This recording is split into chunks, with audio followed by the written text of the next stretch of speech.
Hace tiempo que no tomo territorio, descuidando la llamada a servir. Despertarme es lo que ya necesito, por herencia pienso pronto recibir. Esta montaña, dame esta montaña, cuando muera yo porque la poseeré.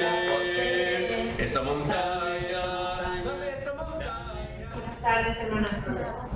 Agradezco primeramente a Dios la oportunidad que me da de estar esta tarde aquí con ustedes, al comité organizador también por haber pensado en mí para esta clase, y a cada una de las oraciones que se han estado haciendo para que estas conferencias iniciaran el día de hoy con júbilo, con cada una de nosotras poniendo en nuestro corazón el deseo de estar aquí presentes. Y pues vamos a iniciar con el tema que se me ha asignado esta tarde.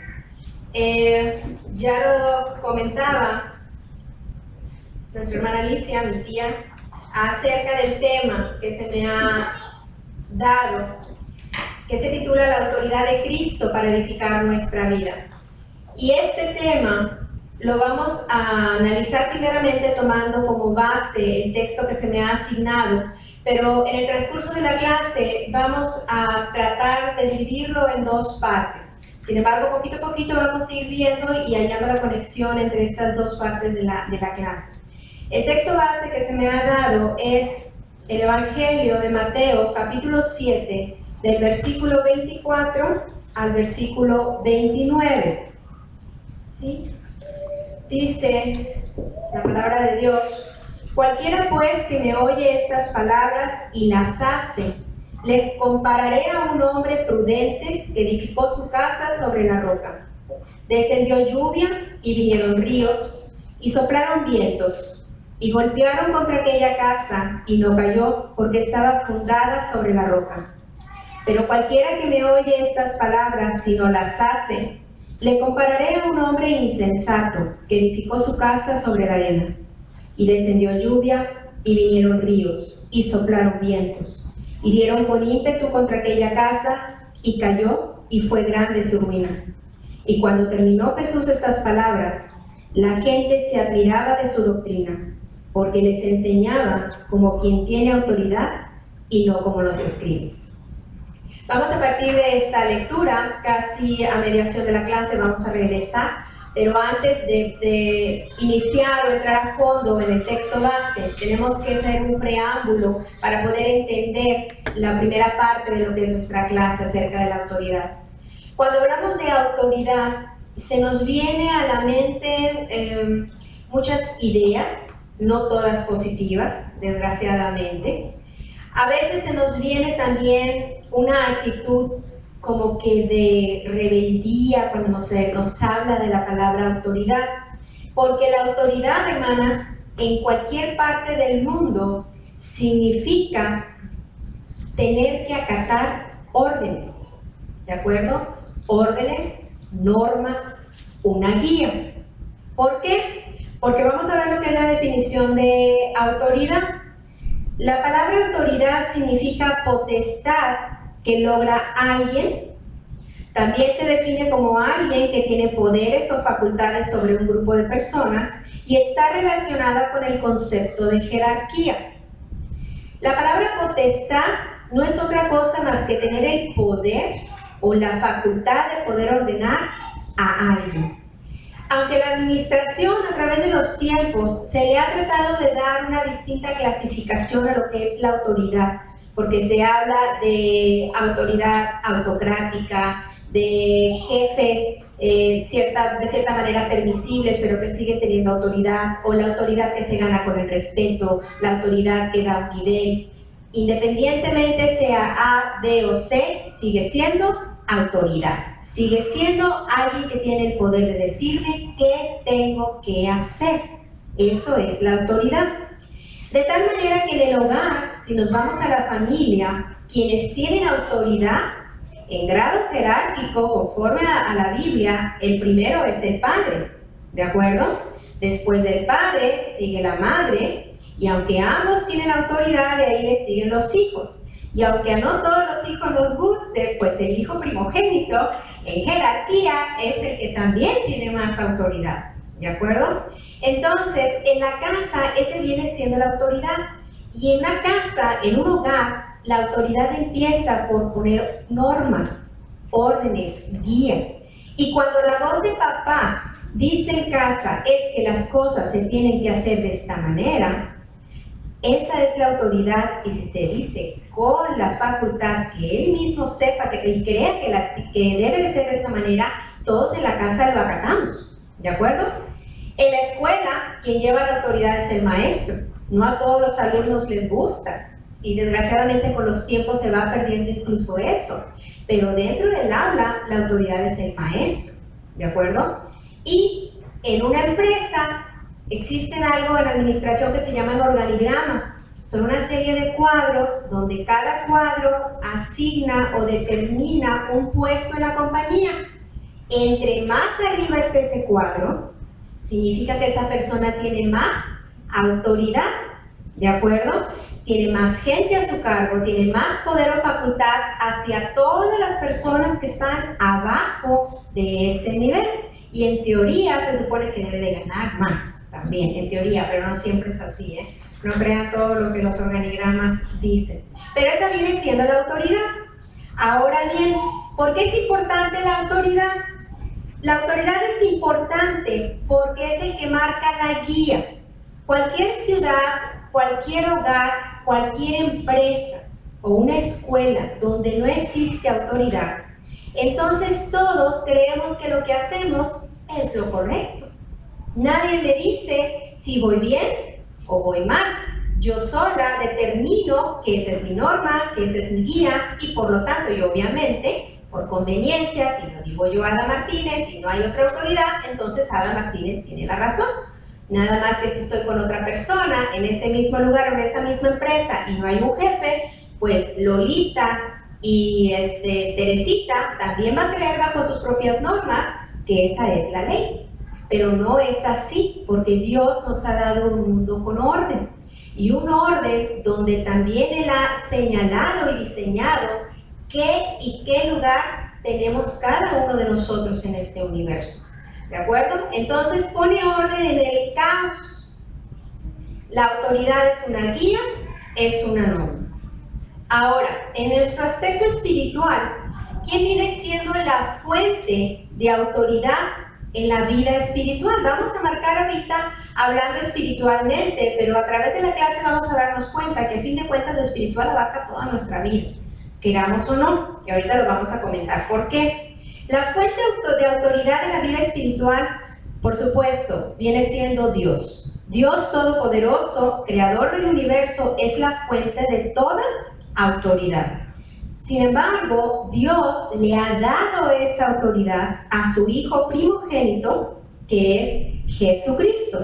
Ustedes en la primera van a ver dos textos. Sin embargo, yo quisiera enfocarme a la carta a Efesios, capítulo 1, versículos 19 al 22. En esa carta, el apóstol Pablo, cuando escribe a la iglesia en Éfeso,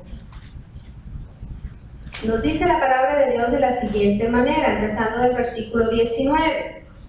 Y cuál la supereminente grandeza de su poder para con nosotros los que creemos, según la operación del poder de su fuerza, la cual operó en Cristo, resucitándole de los muertos y sentándole a su diestra en los lugares celestiales, sobre todo principado y autoridad y poder y señorío, y sobre todo nombre que se nombra, no solo en este siglo, sino también en el venidero. Y sometió, nos dice el versículo 22, todas las cosas bajo sus pies, y lo dio por cabeza sobre todas las cosas a la iglesia. Está hablando de Jesucristo, el primogénito, unigénito de Dios, ¿de acuerdo? A Él le fue dada entonces toda autoridad. Y de ahí vamos hasta nuestra época. ¿Quién sigue teniendo esa autoridad actualmente? ¿De acuerdo? Entonces, hace rato les comentaba de aquel organigrama de una empresa. Entonces, nosotros mismos vamos a ir armando eso. Entonces, nuestra autoridad suprema, Dios, creador del universo. Pero de ahí da a su Hijo unigénito toda la autoridad, y aquí lo vemos, todas las cosas fueron sometidas bajo sus pies. ¿Ok? Entonces, Jesucristo es la fuente de toda autoridad espiritual. Si nosotros recordamos en el Antiguo Testamento, antes de que Jesucristo muriera por nuestros pecados en la cruz, existía solamente un pueblo que era el escogido por Dios, y hablamos de los israelitas. Y en esa época, la autoridad para ellos eran los profetas. En este caso, uno de los profetas que más grandes en su tiempo y que guió a Israel en una de las épocas más fuertes de su vida, fue definitivamente Moisés. Moisés era líder, tenía la autoridad sobre todo el pueblo de Israel, obviamente bajo las órdenes que Dios le estaba dando. No nos olvidemos, de arriba de ese organigrama, ¿quién está? Dios, ¿de acuerdo? Sin embargo, en el libro de Mateo, capítulo 17, desde el versículo 1 en adelante, narra en una ocasión que Jesucristo sube con 3 de sus apóstoles a un monte alto. Dice el libro de Mateo que le acompañaba el apóstol Pedro, le acompañaba Jacobo y le acompañaba Juan. Y cuando estaban ellos en ese monte alto, Jesús se transfiguró.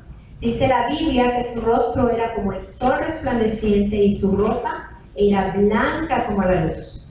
Y junto a él, los apóstoles vieron a Moisés y vieron a Elías. Moisés era fuente de autoridad para el pueblo de Israel en tiempos antiguos. Aquí estamos hablando de la época que Jesucristo ya estaba con sus apóstoles, ¿de acuerdo? En ese momento, Dios mismo ratifica la autoridad de Jesucristo cuando se escucha una voz del cielo que dijo: este es mi Hijo amado, en quien tengo complacencia. Fíjense, estaba Moisés, estaba Elías y estaba Jesucristo. Y dijo Dios: a él oíd. Olvídense de lo demás, ¿de acuerdo? Olvídense de Moisés, olvídense de los demás profetas. Aquí está mi Hijo Jesucristo, a él oíd. Cuando en una empresa hay cambios de jefes, es un caos en las empresas, porque entre que nombran a uno, pues te está dando órdenes todavía el anterior, y hay una época que hasta entre 2 te dan órdenes y no sabes. Pero cuando el jefe superior o el gerente inmediatamente dice: este va a ser tu jefe, ese es al que vamos a acatar sus órdenes. Todo lo demás podrán ser consejos, todo lo demás podremos quizás tomarlo en cuenta, pero el que se nos está diciendo este es tu jefe, es al que le vas a rendir cuentas, a ese es al que vamos a oír. Igual manera, Dios aquí está ratificando, testificando la autoridad de Cristo sobre todos nosotros, en ese momento en que los apóstoles le acompañaron a ese monte alto. Entonces, Jesucristo debe ser nuestra autoridad suprema. Y cuando Jesús habla, sus palabras deben ser estimadas como palabras de Dios. Si vamos al libro de Juan, capítulo 14, versículo 10, les voy a pedir que lo busquen, por favor, para que lo lean junto conmigo. Juan, capítulo 14, versículo 10, dice, palabras de Jesucristo: ¿no crees que yo soy en el Padre y el Padre en mí? Las palabras que yo os hablo, no las hablo por mi propia cuenta, sino que el Padre que mora en mí, Él hace las obras. ¿Ok? Jesucristo toda la autoridad, pero todas las palabras que Jesús habla deben ser estimadas como palabras de Dios. ¿Ok? Y recordemos aquel texto en Hebreos, capítulo 11, versículo 1 y 2, que nos dice que Dios ha hablado de muchas maneras a través de los tiempos. En un principio por los padres, después por los profetas, y dice: pero en estos postreros días nos habla a través de su Hijo Jesucristo, el cual constituyó heredero de todo y por quien asimismo hizo el universo. Nuevamente vuelve a testificar: Jesucristo es autoridad. ¿De acuerdo? Entonces, en la vida del hombre, pues la autoridad debe ser nuestro Señor Jesucristo. Cuando Jesucristo iba a dar la gran comisión, que se conoce la gran comisión a sus apóstoles, Jesús, fíjense, con las palabras que inicia: toda potestad me es dada en el cielo y en la tierra. Antes de dar la orden, ¿sí? Le dice a sus apóstoles, a sus discípulos, a ver, por si habían olvidado o no recordaban, que toda potestad me es dada, no nada más en el cielo, sino también en la tierra. Pues ya diciéndonos eso, entonces sí, Jesús le da la gran comisión, dice: id y hacer discípulos a todas las naciones, enseñándoles que guarden todas las cosas que yo os he mandado, bautizándolos en el nombre del Padre, del Hijo y del Espíritu Santo. En casa, hermanas, cuando los asuntos se ponen medio tensos en el hogar, entre los hijos que quieren hacer su voluntad y la mamá como que quiere, entre si a papá, a mi esposo le hago caso a mi hijo para que no llore, las palabras cuando el papá o mamá dice: a ver, aquí el papá soy yo, ya, se nos acabaron cualquier tipo de situación que queramos decir en contra, no, ya no puedo decir nada, ya con el hecho que me esté diciendo yo soy autoridad, ya se acabó. Y es verdad, Jesucristo de igual manera, antes de dar la gran comisión, les dijo: toda potestad me es dada en el cielo y en la tierra. Y entonces les da la gran comisión. Entonces Jesucristo mismo tiene la potestad tanto en el cielo como en la tierra. ¿De acuerdo? Bien, hasta ahí yo creo que vamos bien. Ahora, Jesucristo, mientras Él estuvo en su ministerio, demostró de muchas maneras su autoridad y su poder. Vamos a recordar esa palabra: toda potestad me es dada en los cielos y en la tierra. Fíjense, Jesucristo demostró su autoridad, su poder, desde el momento en que lo hizo sobre los demonios. ¿De acuerdo? Partiendo de ahí, en el libro de Marcos, capítulo 1, versículos 23 al 27, narra la Biblia en una ocasión que Jesucristo va a una sinagoga. Y en esa sinagoga había un hombre con un espíritu inmundo, ¿de acuerdo? Y cuando entra Jesucristo dando grandes voces, el espíritu inmundo en aquel hombre le dice, le reconoce que es Jesús, que es el Hijo de Dios, y luego todavía le hace una pregunta: ¿por qué vienes a destruirnos? Jesucristo en ese momento se dirige a él y le dice al espíritu inmundo: cállate y sal de él.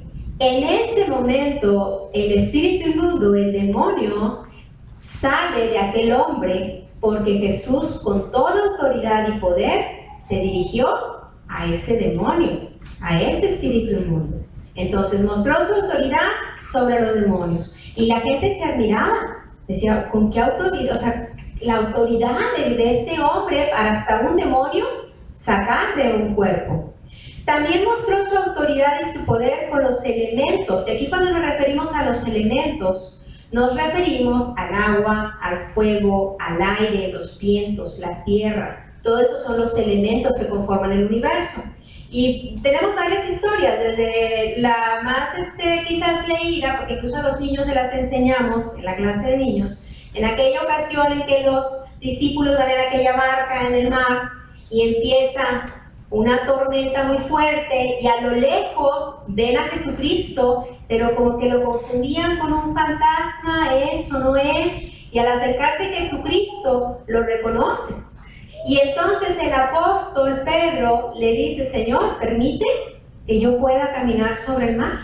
Y Jesús le invita a que salga del mar. Si recordamos la historia, imagínense la escena de donde están los vientos, porque los vientos estaban, la tormenta estaba, y Pedro se había animado a caminar en el mar bajo esas condiciones, porque tenía su mirada en Jesucristo. Cuando Pedro empieza a perder la mirada de Jesucristo y a tener miedo, se empezó a hundir. Jesucristo le reprende, le dice: hombre de poca fe, ¿verdad? ¿Qué sucede? Y en ese momento ordena a la tormenta, ordena a los vientos detenerse. Y dice la Biblia que en ese momento el mar se quedó en calma. Esa fue en una ocasión. En otra ocasión recordemos que Jesucristo venía dormido en la barca. Y fíjense, iban con ellos. Y los apóstoles estaban ahí. Y empezaron los vientos también. Y estos hombres empezaron a tener miedo. Y van y lo levantan. Señor, es que los vientos, Señor, el mar está muy bravo, ¿verdad? Y Jesucristo nuevamente con autoridad le dijo al mar. Dice Marcos capítulo 4, versículo 36 en adelante. Jesús le dijo al mar, calla y enmudece. Y en ese instante el mar se tranquilizó. El mar es un elemento, es el agua. ¿De acuerdo? Toda potestad me es dada en el cielo y en la tierra. ¿De acuerdo? También mostró su potestad sobre todo lo creado, pues y sobre las aguas. ¿Sí recuerdan aquella ocasión en que se multiplicó el pan? También el pan es un elemento por parte en el mundo. Y también dice Hebreos capítulo 1 versículo 3 que incluso Dios lo hizo superior a los ángeles. Toda potestad es dada en los cielos. ¿Sí? Sobre la muerte. ¿Recuerdan aquel principal de la sinagoga que su hija había muerto? Que va con Jesús. Y que cuando él está hablando con Jesús, su hija muere. Pero Jesús va y le dice a aquella niña, levántate. Fíjense hasta dónde va la autoridad, en las palabras. Si papá o mamá, si yo le digo a mi niña, no está mi niña, no está en la clase joven, ya es una joven. Si yo le digo a mi niña, Carito, ¿recoges tu cuarto, por favor? Pues es una orden, estoy dando el por favor, pero igual lo puede recoger a las 3 de la tarde, a las 5, a las 8, a las 10. No le di una hora. No es lo mismo decir, recoge tu cuarto, porque ya cuando escuchamos el recoge, es inmediatamente. Jesucristo, sus palabras eran imperativas. En ese momento, calla y enmudece, le dice al mar. Al demonio le dice, sal de ese hombre y calla. A la niña le dijo, levántate, con autoridad. ¿De acuerdo? Y sobre las enfermedades de ese día, tenemos ejemplos de milagros que hizo Jesucristo para curar a los enfermos. Entonces Jesucristo mismo, además, si no era suficiente aquella voz de los cielos que Dios mismo había dicho a él oír, Jesucristo mismo con sus actos demostró que él tenía autoridad, que Dios le había dado toda autoridad. Ahora regresemos a la escena donde Jesucristo le está diciendo a sus apóstoles aquella gran comisión. Le dice, ir y hacer discípulos a todas las naciones. Los mandamientos de Jesucristo fueron enseñados a sus apóstoles, ¿de acuerdo? Pero para garantizar que los apóstoles enseñasen toda la verdad, Jesús les prometió la dirección ¿de quién?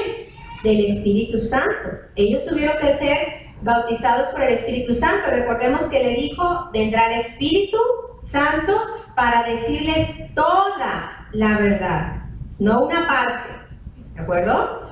Toda. Y cuando decimos toda, es que no queda nada para futuro, porque hay que tener mucho cuidado con eso, ¿de acuerdo? Luego andan con que si después de que Jesús murió y ascendió, que el siglo V, no. La verdad ya está revelada y punto.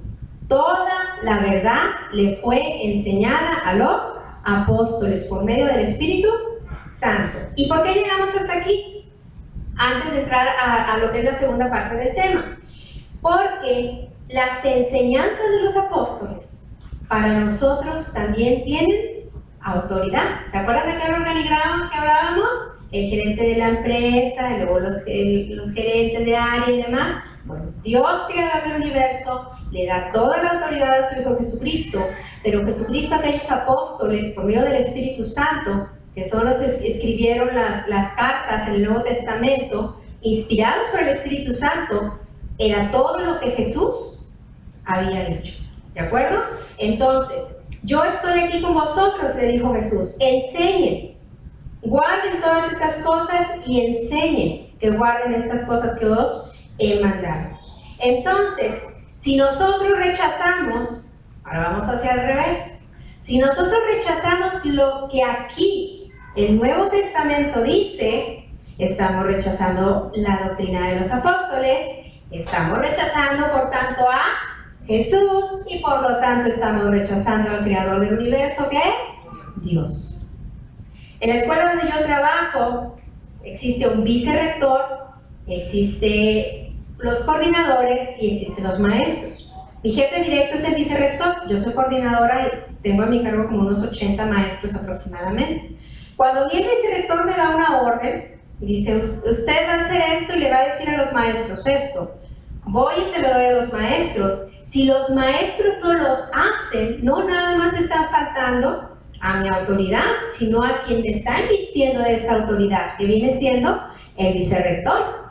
Y quizás las primeras cuentas las van a rendir conmigo, pero no se queda ahí, porque las cuentas al final de cuentas van a ser con el de mero arriba, el vicerrector, igual nosotros. ¿Por qué? Porque luego a veces queremos dejar a un lado lo que el Nuevo Testamento nos dice, y no, hermanas, esas enseñanzas son de Jesucristo, viene por parte de ellos. Incluso en el libro de Gálatas, en la carta a Galacia, de la iglesia en Galacia, se habla acerca de aquellos hombres que rechazan las enseñanzas de los apóstoles, ¿sí? Cuando el apóstol Pablo escribe la carta a Galacia, les dice que estaba muy maravillado o extrañado de que hayan escuchado otro evangelio, pero fíjense el apóstol inmediatamente lo que dice, no es que haya otro evangelio, eso es bien claro, el evangelio nada más es uno, no es que haya otro, pero algunos se han extraviado, lo han torcido y de tal manera han pervertido el evangelio de Cristo. Entonces dice, aun si un ángel del cielo viniera y les quisiera enseñar algo distinto, ustedes no deben de permitirlo, dice. Esa persona entonces va a ser anatema. Y anatema significa maldito, separado para destrucción. Eso significa un anatema. Entonces, estamos obligados a que si queremos aceptar la autoridad de Cristo, tenemos que ser fieles a las normas que nos están dejando en el Nuevo Testamento los apóstoles. Dice, el que persevera en la doctrina, ese sí tiene al Padre y sí tiene al Hijo. ¿De acuerdo? Por lo tanto, por pura lógica, el que no persevera en la doctrina, no tiene al Padre, no tiene al Hijo. Ahí no hay pierde. ¿De acuerdo? Bien. Entonces, ¿quiénes deben obedecer la autoridad de Cristo? Toda rodilla que está en los cielos, toda rodilla que está en la tierra, y ya lo vimos también, que los que están debajo de la tierra. ¿Ok? Eso lo dice Efesios capítulo 2, versículos 8 al 11. Entonces, todo, sobre todo tienen autoridad. Pero ahora viene la pregunta buena. ¿Cuál es nuestra actitud hacia la autoridad? Y nada más hay de dos aguas. ¿De sujeción o de rebeldía? Ya entendimos que es autoridad. Ya vimos que Dios ha dado esa autoridad a su Hijo y cómo nos llega a través de los apóstoles, los mandatos de Jesucristo. ¿Qué es sujeción? Sujeción significa obediencia, ¿de acuerdo? Y la rebeldía, obviamente, desobediencia, ¿de acuerdo?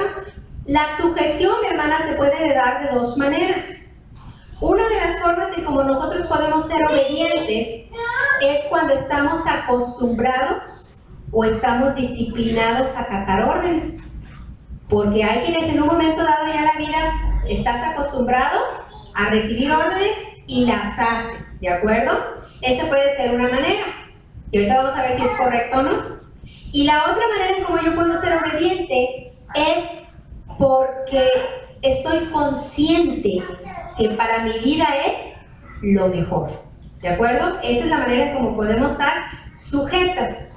Y la rebeldía, pues cuando somos rebeldes no queremos obedecer o queremos obedecer lo que nos conviene.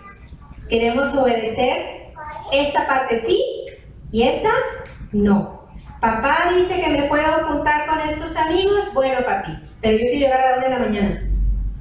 No me gusta que me digas que hasta las 10 de la noche. No. La autoridad y una orden están y hay que acatar todas las órdenes como son. De rebeldía, desobediencia. Cuando somos rebeldes a la palabra de Dios, las bendiciones nos son negadas, hermanos. Porque bien es cierto que a los cristianos se nos ha prometido bendiciones, pero a veces por conveniencia, porque lo que nos conviene y nos cerramos, cuando las bendiciones no nos llegan en su totalidad como quisiéramos, es porque hemos sido rebeldes a la doctrina, a la palabra, a la autoridad de Dios. Vamos a recordar el caso, pues el primero, Satanás y sus ángeles.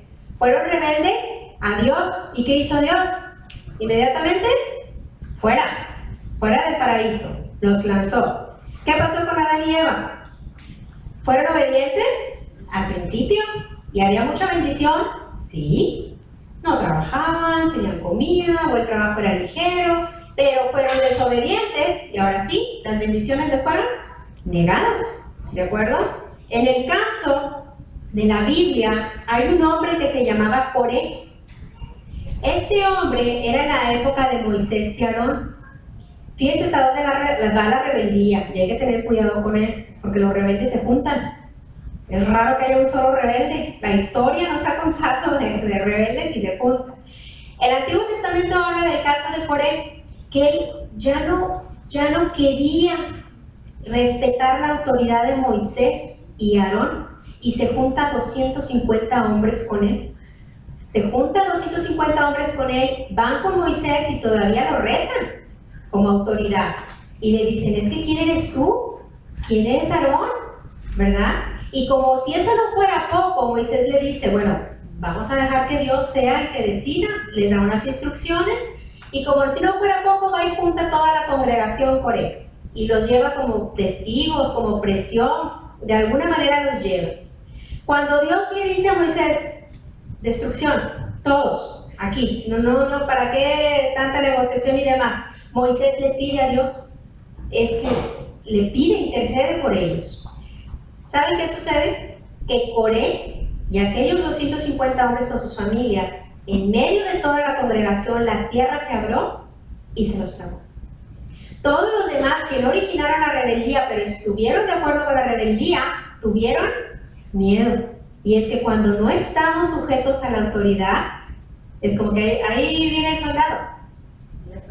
Si no estás bajo la orden de ley como debe ser, volteas, te escondes con el periódico de más. El que está bien no tiene miedo. ¿Por qué voy a tener miedo? Si yo estoy bien, ¿sí? Si voy a cruzar una calle y está entre rojo y amarillo, y me cruzo en amarillo, volteo casi la cabeza a los 360 grados a ver si hay un tránsito por miedo, porque yo sé que fui rebelde a la norma de una autoridad. Pero si voy manejando bien, puede pasar el tránsito a un lado, y yo no tengo miedo. No lo saludo porque no es costumbre, pero pues ahí está al lado mío. ¿Sí? Entonces, Coré fue tragado por la tierra, y la congregación que Dios le dio la oportunidad de vivir en ese primer intento, tuvieron miedo. Pero al día siguiente murmuraron, todavía tuvieron de murmurar al día siguiente lo que pobres hombres, porque los tragó la tierra, fue Moisés. Dios dijo, no, va para todos. Y aún así, Moisés vuelve a interceder por ellos y Aarón, y pudieron detener la mortandad. Más de 15,000 hombres murieron en esa ocasión, pero hubo una parte que se salvó todavía después de la rebelión. Es uno de los casos que narra la Biblia. Entonces, nuestra sumisión a la autoridad de Cristo debe ser total, hermanos, total, no los que nos convenga, no, porque entonces estamos negando para nosotros mismos las bendiciones de Cristo, y no nos preguntemos entonces por qué me va mal, por qué a fulanita sí, y que yo que esto, no. En lugar de eso hay que preguntarnos, Señor, ¿qué estoy fallando? ¿Qué me falta? Porque algo estoy haciendo mal. Y no nada más preguntando en forma de tratar de retar a Dios, sino enséñame, dime en qué estoy mal, para yo poder corregirme. Esa es la clave, corregirnos. Ahora, ¿les acuerdan que hablamos de la sujeción? Hay dos formas por las cuales acatamos las órdenes: por miedo al castigo y por la conciencia, ¿sí? Si en mi casa yo le digo a mi hija, ¿sabes qué? Necesito que vuelvo a lo mismo, recoger tu cuarto. Si ella por conciencia quisiera obedecer, me diría, bueno, mamá tiene razón, mi cuarto limpio, voy a estar yo más contenta, todos en casa más tranquilos, yo voy a poder descansar y hacer más. Pudiera ser, eso es por la conciencia. Y dos sería, no, es que si no lo hago, mamá no me va a dejar salir, mamá no me va a dejar ir al cine, mamá esto y esto, ¿me explico? Nosotros los cristianos es igual. Existe un castigo, por lo cual somos obedientes, y existe la conciencia. La pregunta es, ¿cuál de las dos debe de ser? La respuesta está en Romanos, capítulo 13, versículo 3. Y vamos a poner mucha atención a lo que nos dice el apóstol Pablo en la carta a los Romanos, capítulo 13, versículo 3 al 5. Dice, porque los magistrados, hablando de la autoridad, no están para infundir temor, ¿sí? A ver, porque aquí se me... Ya por Dios. Vamos a ver. Romanos, capítulo 13, versículo 3. Aquí está. Dice, porque los magistrados no están para infundir temor al que hace el bien, sino al malo, lo que comentábamos hace rato. ¿Quieres pues no temer a la autoridad? Lanza la pregunta al apóstol. Entonces haz lo bueno. ¿No quieres temer? Haz lo bueno. Y no nada más eso, sino que vas a tener alabanza de ella. Porque es servidor de Dios para tu bien. Pero si haces lo malo, entonces sí, teme. Porque no en vano lleva la espada, pues es servidor de Dios, vengador para castigar al que hace lo malo. Por lo cual es necesario estar sujeto no solamente por razón del castigo, sino también por la conciencia. Debemos de obedecer por las dos razones, no solo por el castigo, sino por la conciencia. ¿Sí recuerdan el caso de Jonás? Cuando Dios le dice a Jonás, necesito que vayas a Nínive, aquella gran ciudad donde son mis malos, sí, allá. La primera cosa que hizo Jonás fue desobedecer. Dijo, no, yo no voy a Nínive, yo me voy mejor a otro lado. Se va. Desobedeció una norma, desobedeció la autoridad de Dios a decirle lo que iba a hacer. ¿Tuvo un castigo? Sí. ¿Se lo tragó? Un pez. Y antes de que se lo tragara el pez, todavía vemos otros castigos.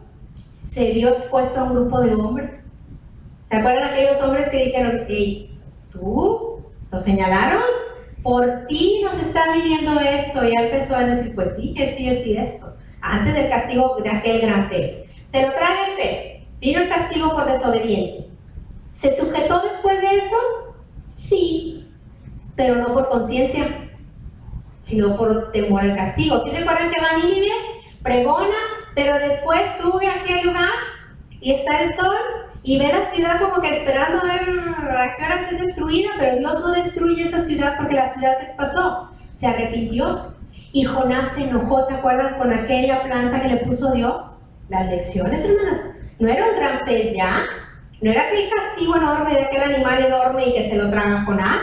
Imagínense nada más el ser lanzado al mar antes de que se lo tragara el pez, ya con hecho un castigo. El irse a lo profundo, a pensarse que iba a ser ahogado.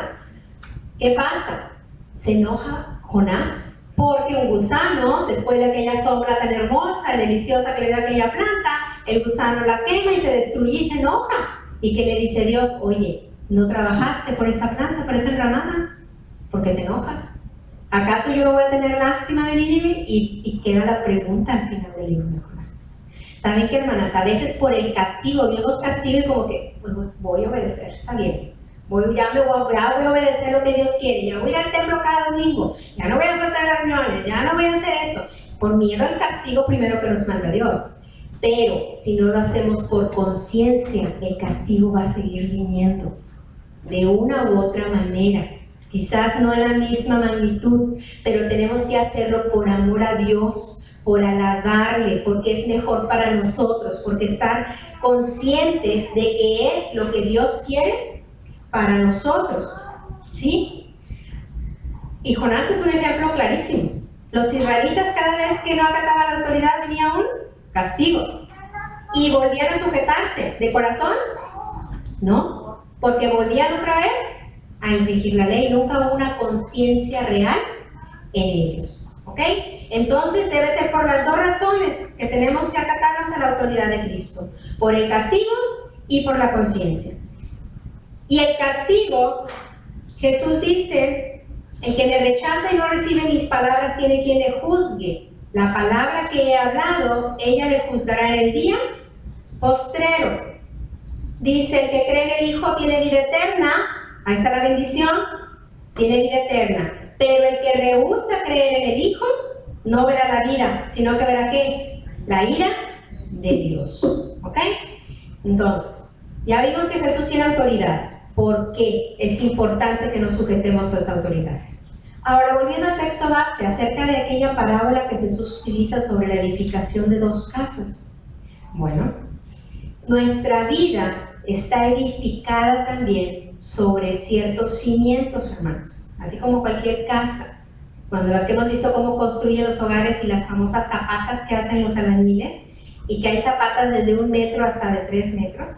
Entre más profunda la zapata, dicen los que saben, la casa va a poder soportar más cimientos. Si la haces pequeña, olvídate de un segundo piso, peligro se te caiga con una segunda casa. Y aunque los ingenieros ahora diseñan bloques que ligeros y que el cemento casi que no pesa, aún así las casas se cuartean. Nuestra vida también está cimentada o debe de estar cimentada sobre algo.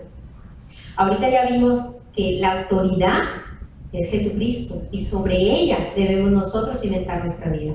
Son 3 áreas básicamente en las que nuestra vida se edifica. En el ámbito personal, interno, ¿sí? Ada Martínez, de aquí de mi cabeza hacia adentro. Si afuera nadie sabe. Ámbito personal. El ámbito familiar, porque formo parte de un núcleo, como hija, como esposa, como padre, como madre, ¿sí? Y en un ámbito social, porque soy vecina, soy trabajadora, soy amiga, ¿sí? Estas son las 3 áreas. Quizás pudiéramos hablar de otras 2 áreas más, pero nos vamos a enfocar solamente a esas 3.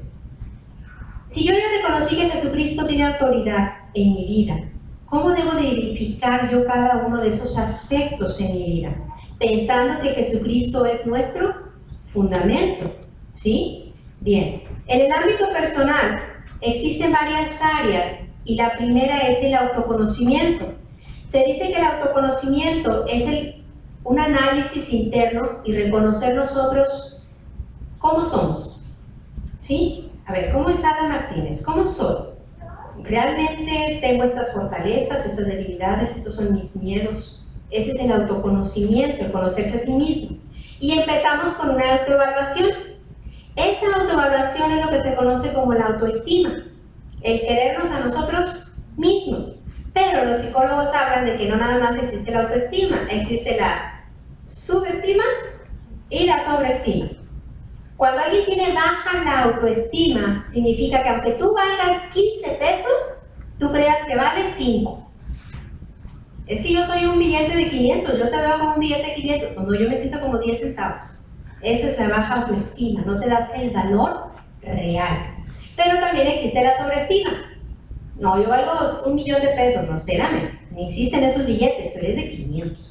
¿Sí? Esa es la sobreestima. ¿Qué dice Dios si nuestro fundamento es Jesucristo? Dice que no debemos de tener más alta opinión que nosotros mismos, que no debemos de ser altivos, porque la altivez lo que nos hace es separarnos de los demás. Al creernos más, no, yo creo que me voy a juntar con tal persona, no es igual que yo, no, espérame, a lo mejor es mejor que tú, ¿sí?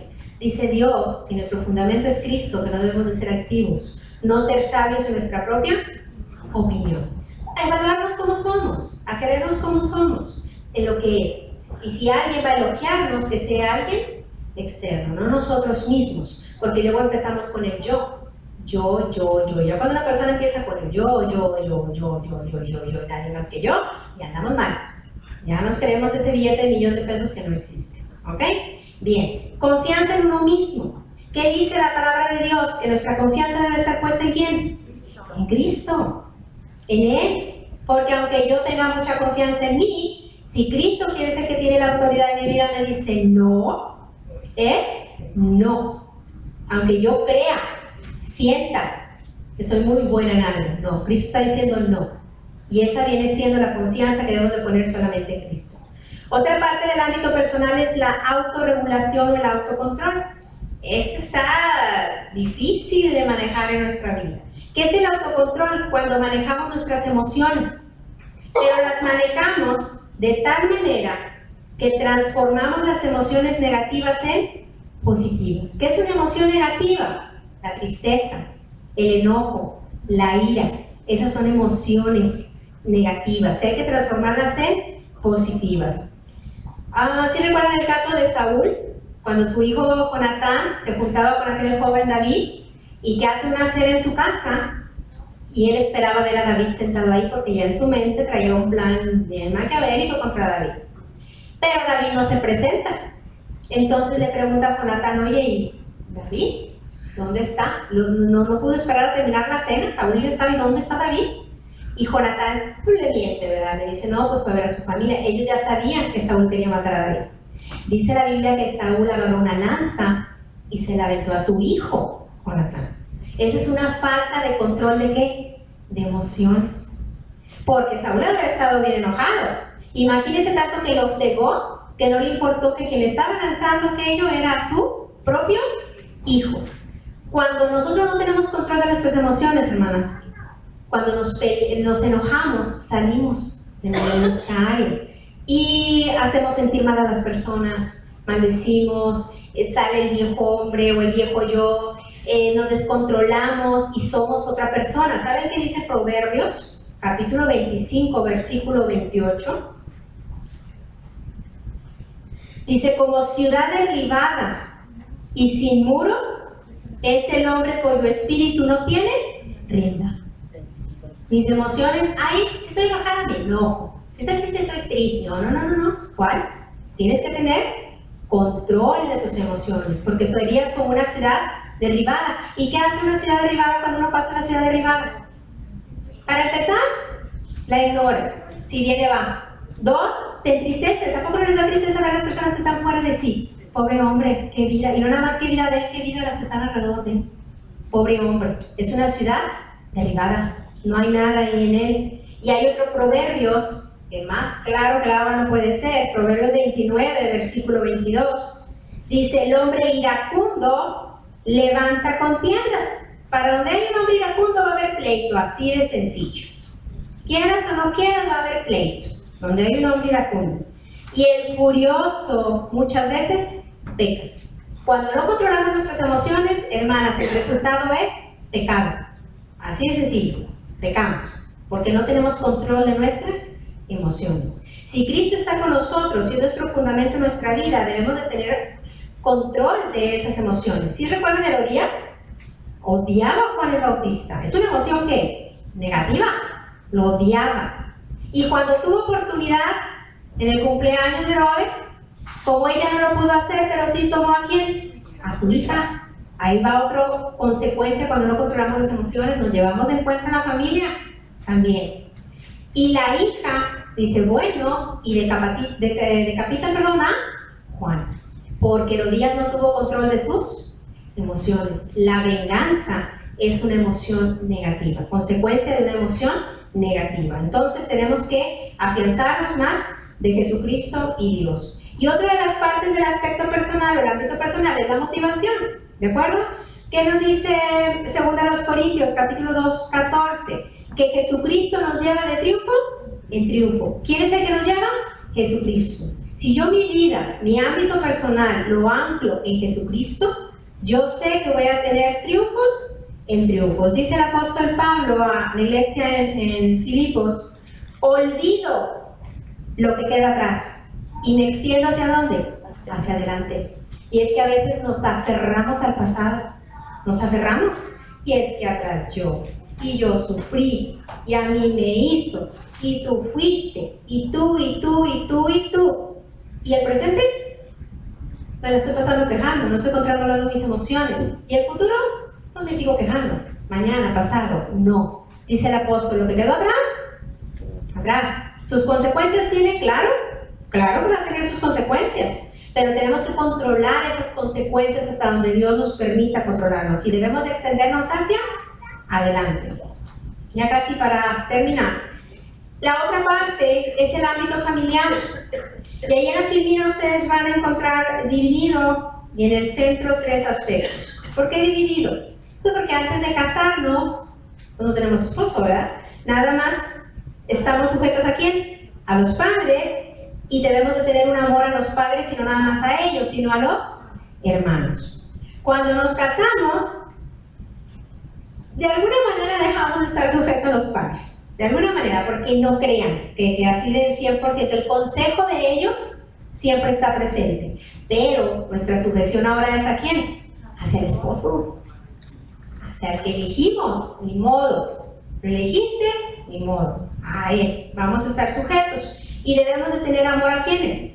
A los hijos. ¿De acuerdo? Y en medio, no importa si somos hijas o esposas, debemos cuidar nuestra casa, debemos proporcionar paz en el hogar, por favor, paz. Paz en un hogar en donde podamos sentarnos a comer tranquilos. Que si alguien tiene emociones contrarias o es más iracundo que yo, pues que crea la prudencia en uno y busque la manera de calmar. ¿De acuerdo? Paz. Es bien importante la paz en el hogar. Y la unidad familiar, que no es lo mismo, ¿eh? No siempre que hay paz, hay unidad, ni viceversa. Pero las dos deben de buscarse. Como esposas, no necesariamente tengo que estar de acuerdo con todo lo que dice mi marido, pues no, también soy persona libre, ¿de acuerdo? En mi pensar, quizás no en mi forma, pero sí en mi pensar. Pero con respeto, yo le puedo expresar a mi esposo que estoy en desacuerdo con alguna opinión, con una orden que me está dando a los niños, con respeto. Si lo puedo convencer y él considera que así es, que bueno. Y si no, hermanas, tengo que acatar, porque así nos dice la palabra de Dios. Tenemos que estar sujetos a nuestros esposos, no rebelarnos. A veces escucho comentarios de mujeres como si quisieran, quizás no le ordenen al esposo, pero expresan de manera abierta y pública su desacuerdo. No, hermanas, un matrimonio es matrimonio. Y lo que tengas que arreglar es con tu esposo. Si no lo puedes arreglar con tu esposo, pues ya está difícil. Afuera, ¿quién te va a arreglar la vida? Nadie. Es el esposo. ¿De acuerdo? Vamos a acordarnos de Lola y Eunice. Demostraron el amor a su hijo y a su nieto, ¿cómo? Enseñándole la palabra de Dios. A Timoteo, si recuerdan, desde pequeño le dice. ¿Ok? En el caso de Abraham y Lot, cuando se iban a separar, dijo Abraham, somos parientes, hombre, para que no haya conflictos. ¿Sabes qué? Es más, le dijo Abraham a Lot, tú elige primero. Y Abraham era el máximo ahí.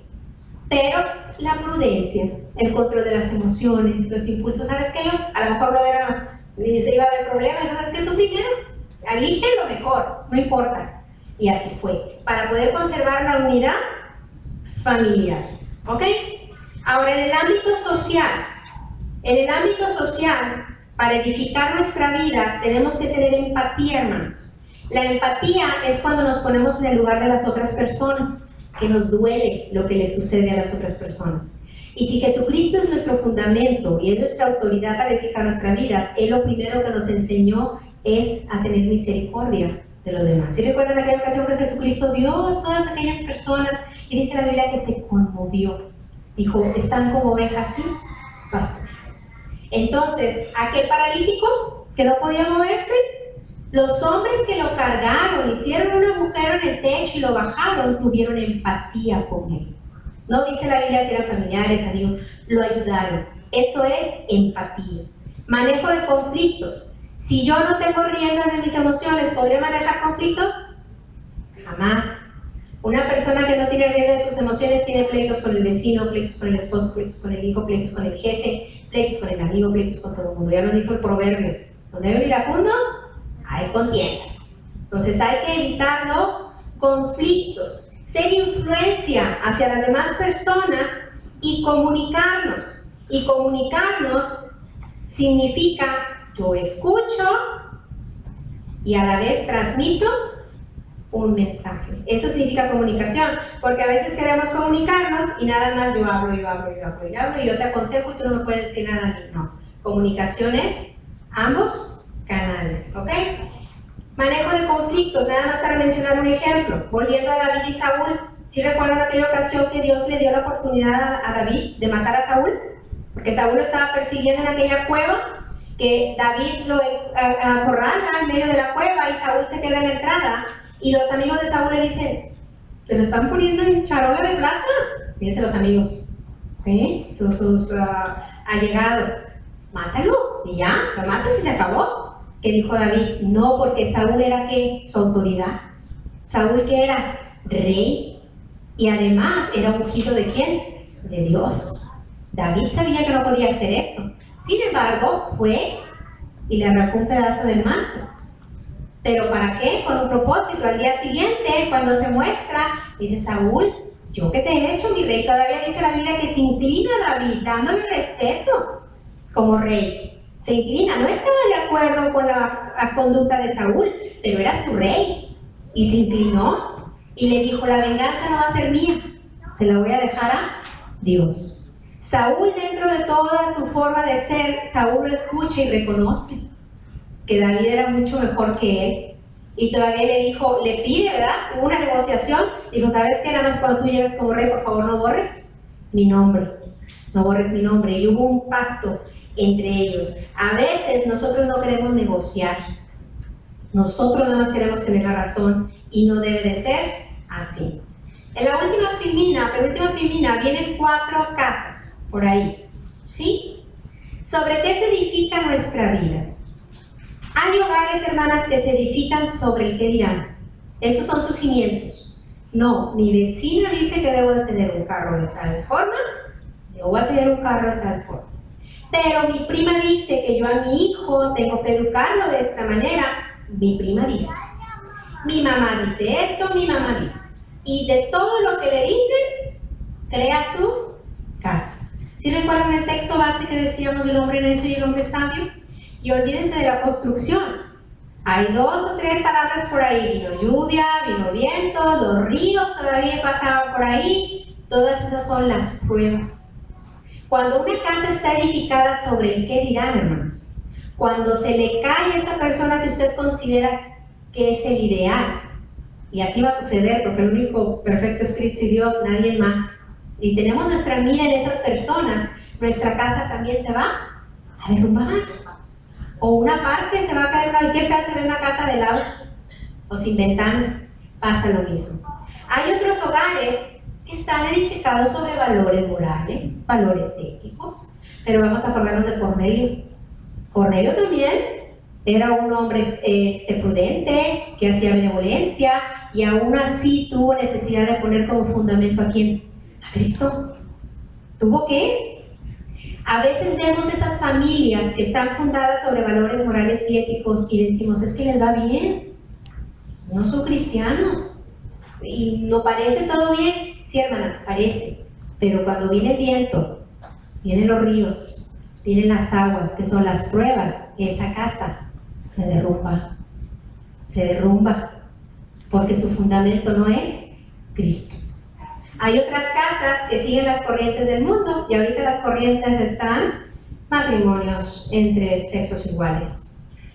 Hijas que desde los 14, 13 años ya con niños, o otro tipo de situaciones que se están dando en el mundo. Y hay familias que parecen estar bien con eso. Parece. No, yo no importa. Sí, mi casa sí está edificada y para mí eso es, el libertinaje está bueno, que mi hija disfrute, que mi hija pruebe, que mi hija esto, que mi hijo lo otro. Pasa lo mismo, son hombres necios. Esos necios que habla la Biblia, un necio, hermanos, es una persona imprudente, no razona, quiere todas las cosas rápido, eso es un necio. Esa casa tarde o temprano también se va a caer. Y los que están fundamentados en Jesucristo, pues entonces ni las pruebas, ni los vientos, ni los ríos van a destruir ese hogar. ¿Sí recuerdan a Jezabel, antes de terminar mi clase? Aquella reina perversa que persiguió a los profetas. ¿Cómo era la casa de Jezabel, su esposo y ella misma? A la orden del día, matar profetas. A la orden del día, no honrar a Dios, honrar a Baal. Estaba su casa fundamentada sobre eso. Jezabel muere de una manera muy fea, pero tuvo una hija que se llamó Atalía. ¿Saben cómo construyó Atalía su casa después? Igual. Asesinando, matando a sus propios nietos, Atalía, por el poder. Lo que aprendió en casa, lo hizo en su casa, porque el fundamento no era Jesucristo. Entonces, ¿sobre qué queremos edificar nuestra casa? Autoridad, Cristo la tiene. Y les digo una cosa, Las leyes, papá, aparte de predicador, es abogado, y algo que siempre nos has enseñado, dice, conozcan sus obligaciones, lean la Constitución, leanla, si no las van a hacer pedazos y no van a saber defenderse. Y no nada más eso, dice papá. Si ustedes ignoran la ley, si yo me paso mi carro enfrente de una línea amarilla y el oficial me detiene y me multa, yo le puedo decir, es que yo no sabía, señor oficial. No sabía, no importa. La ley existe, la ley está, y por lo tanto vas a tener una multa. ¿Usted cree que va a poder decirle que yo no sabía de ese reglamento? La autoridad, toda potestad es dada en el cielo y en la tierra. La autoridad es de Cristo, quiera, no quiera yo, la gente quiera reconocerlo, no quiera reconocerlo. Quienes no estamos sujetos a la autoridad de Cristo vamos a tener un castigo. Con ignorancia, sin ignorancia, como sea, porque la ley ya está escritas. ¿Sobre qué quiero edificar mi vida? ¿Sobre Jesucristo? ¿Sobre qué dirán? ¿O sobre qué? Para terminar el texto de Apocalipsis 3:20. He aquí, dice Jesucristo, yo estoy a la puerta y llamo. Si alguno oye mi voz y abre la puerta, entraré en él y cenaré con él y él conmigo. Hermanas, tampoco erremos el camino. Para que Cristo entre en nuestras vidas, nosotros tenemos que descender a las aguas del bautismo. Yo no puedo decir que mi vida está edificada sobre Cristo si ni siquiera he obedecido el primer mandamiento que me da. Y ese primer mandamiento que me da es: arrepiéntete y bautízate. Si no nos bautizamos, nuestra casa no va a estar edificada sobre Cristo, es mentira. Porque la sujeción debe ser total, no parcial. Entonces no nos engañemos. Cristo, autoridad de nuestras vidas, y que Dios nos dé esa sabiduría y nos dé esa fortaleza para poder acatar todas las normas que Dios nos da. No solamente por miedo al castigo, sino también por conciencia. Que Dios esté con nosotros. Descuidando la llamada a servir, despertarme es lo que ya necesito, una herencia pienso pronto recibir. Esta montaña, dame esta montaña, cuando muera yo porque la poseeré. Esta montaña